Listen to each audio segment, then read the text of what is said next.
All right, so thank you so much for coming to our presentation. Our session today, I'm really excited about this whole session. So my topic today is about kinking methods, how BDSM community norms and ethics can improve qualitative interviewing.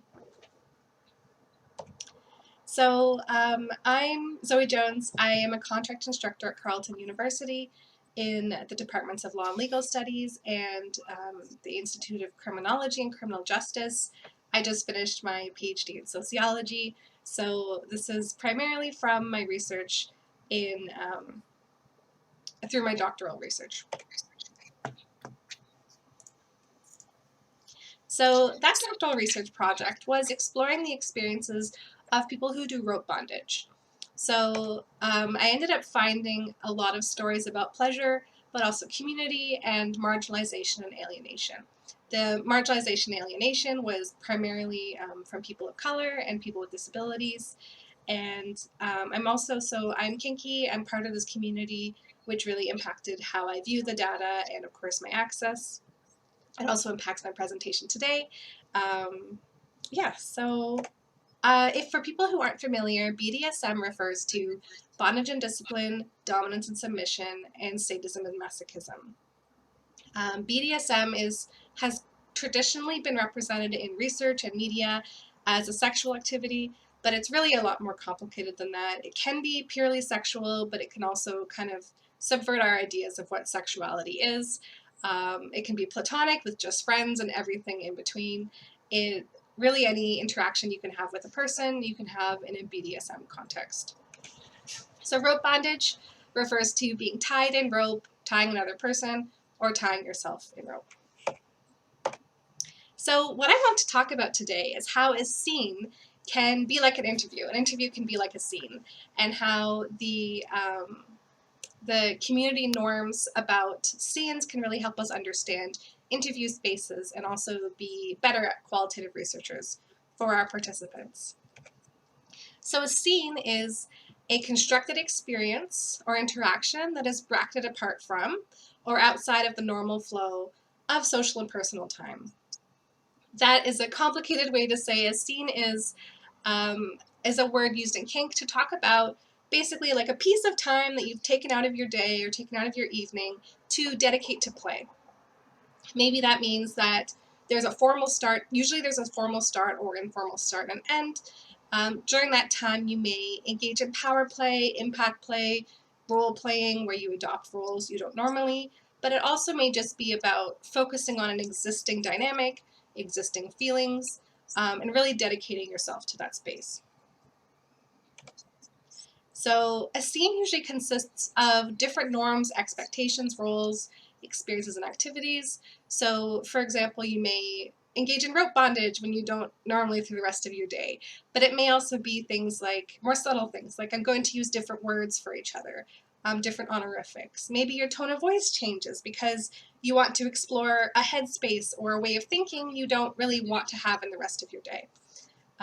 There's all sorts of experiences of what a scene is. So a scene can also just be, I'm really focusing on the former kind, the kind of really, to me, kind of complicated, socially constructed space that you create, but it can also just be a literal commitment to focusing on a particular interaction. So the example of that latter in a non-kinky scenario or a kinky scenario can just be like a date, like how you might say, during our date, we're just going to turn our phones off. You're not going to call your mom in the middle of a dinner date. You're going to kind of focus on each other. You might talk to the waiter if you're at dinner, but just because, you have to. But if you got up and walked across the room and made friends with a stranger, that would kind of be violating normative date space or normative scene space. In a similar way, a scene usually focuses on the people that are in it. You might kind of forget other people exist, but even if you don't, generally people don't really interact and start having conversations with people outside of the scene. So I kind of have a friend who made this neat art piece for me to help show you all kind of how we're talking about a scene bracketed apart from time. This is a person going through their regular day. They had breakfast, they went to work, they did some errands, and they went to bed. And so if they're kinky, maybe kink is integrated through this day. Maybe when they're texting on the commute, they might, if they're a dominant or a top, maybe they're texting their partner, hey, I want you to do redacted because we're in an academic presentation. I want you to send me pictures of blah, blah, blah. Maybe they're doing some virtual play on their phone. Maybe between errands and rest, they kind of had an interaction with their partner, but it felt, you know, like part of their regular day. It's on the timeline of a normal day. A scene, though, if you have a scene, you can think about it like this. It's outside of time. It's apart from or beside regular time. It's still connected because obviously we are literally entering a different dimension, but it can feel like it was. So for a lot of people, a scene space can feel like it was 10 minutes long even though it was 3 hours. It can feel like it was multiple days even though it was only half an hour. So you're really constructing this space to have an experience with maybe yourself, maybe one partner, maybe multiple partners. So this is how we can think about a scene. So what is it like? So again, sometimes it's just practical, a start and end time. But the parts that I'm more interested in is a scene can also be experienced as an altered state of consciousness. People talk about that as subspace, top space, dom space, altered states of mind where you might be hyperfixated on a person. You may be floating. You may feel like you're high. You may have all the endorphins and adrenaline that really feel like a drug for a lot of people. It may feel also similar to really intense yoga for some people and meditation, where there's an intense calmness or groundingness. So the experience of consciousness can change during a scene. People also experience, like I mentioned before, time dilation and contraction. This came up a bunch of times in my own research. People may experience increased vulnerability. Part of this creating of the space means that a person may access, may kind of let down some walls or some guards they normally would have up, or access things that they may not realize were there in their feelings. People also report experiencing dissociation. Again, that kind of floating or flying experience, may lose a sense of the self, and have different experiences of emotions. So sometimes people do scenes or do play specifically to access emotions. They said, I had a really stressful day. I just want to cry. Can you hit me until I cry? Maybe that's the purpose of your scene. People who are tops and dominants might find it easier to access their dominance or their sadism in the space of a scene because they can kind of let go of what society has told them is a normal way to treat a person, and with consent and thorough negotiation can say, listen, this is what we want to do during this space. So constructing that space usually involves ritualistic and symbolic gestures, words, actions, items, and other things to construct the scene space. Sometimes people might lay out a blanket and say, the blanket is our scene space, especially if you're in a dungeon or at a party with other people. You often do something to physically mark out the edges of the space so people don't step in or interrupt. And yeah, so I mean, I mentioned a bunch of the examples, but sometimes a common way when I've done play to ritualistically start a scene is you sit down, and even though you've already negotiated, you kind of negotiate again. You just do a quick, is everything okay? How are you feeling today? And the bottom might say, listen, like my neck's really sore from work today. Could we be gentle about that? But I'm really happy to play with you, so that's kind of all. And you might go, okay, but that's a way to say we're starting now. Sometimes it's less verbal, sometimes it's just putting a collar on, sometimes it's just stepping into a space, using a particular word or action, all sorts of things. It's very, very symbolic. So you can probably see where I'm going with this. I think that interviews can be like scenes. So interviews can also involve ritual and symbolic creations of a space that set interview space apart from regular interactions in a person's day. So of course, it might be the literal kind of scene where it's just like, we start the interview, we stop the interview, no one experiences altered states, no one experiences particularly anything, but we still create a space where norms are kind of different because, of course, you don't normally tell a stranger or acquaintance these deep, dark secrets about yourself. So at minimum, we're already creating a space that is different from regular time. But it can be more involved in that. And so why I think this is because, again, I'm kinky, I've had these scenes, I've had about 10 years of experience in this community, And when I was doing these research interviews, I realized I was adopting a lot of these norms about how to manage a scene as an interviewer. But the thing is, when you do it on purpose, you can do it a lot better than if it's just happening by accident. So what I'm curious about, and I wish this was more of a discussion-y kind of situation, but how do researchers and participants experience interviews? Do we experience altered states of consciousness? I know that I have. Once I started paying attention to it, even just the tunnel vision of if someone talks to you, you might not even hear them. If your phone goes off, you might not notice. Just that kind of focus on the space you've created. But also, you might feel a bit high. You might feel a bit like you're floating. You might have a dissociation from that focus on the participant. And what do they feel?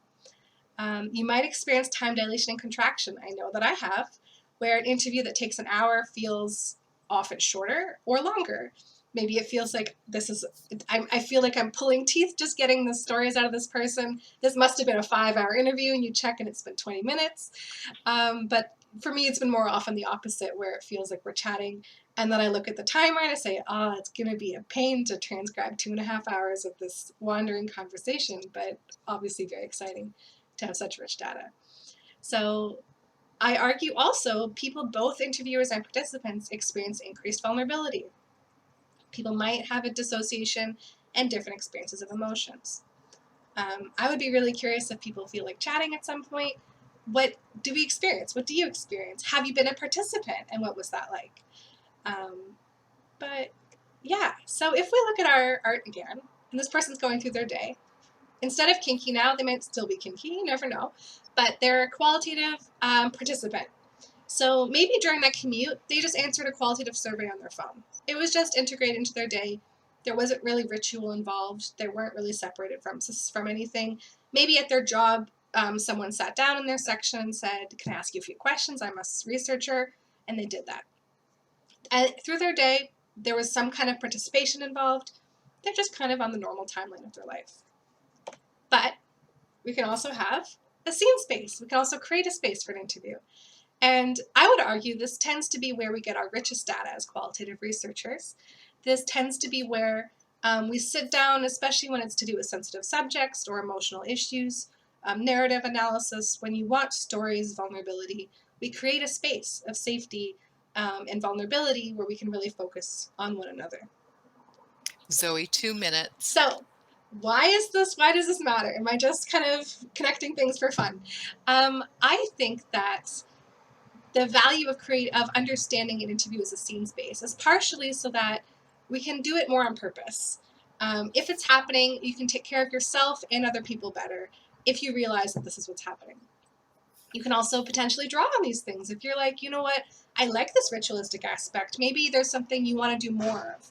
Maybe you want to make sure to close doors because it kind of separates a space versus having a distracting noise outside.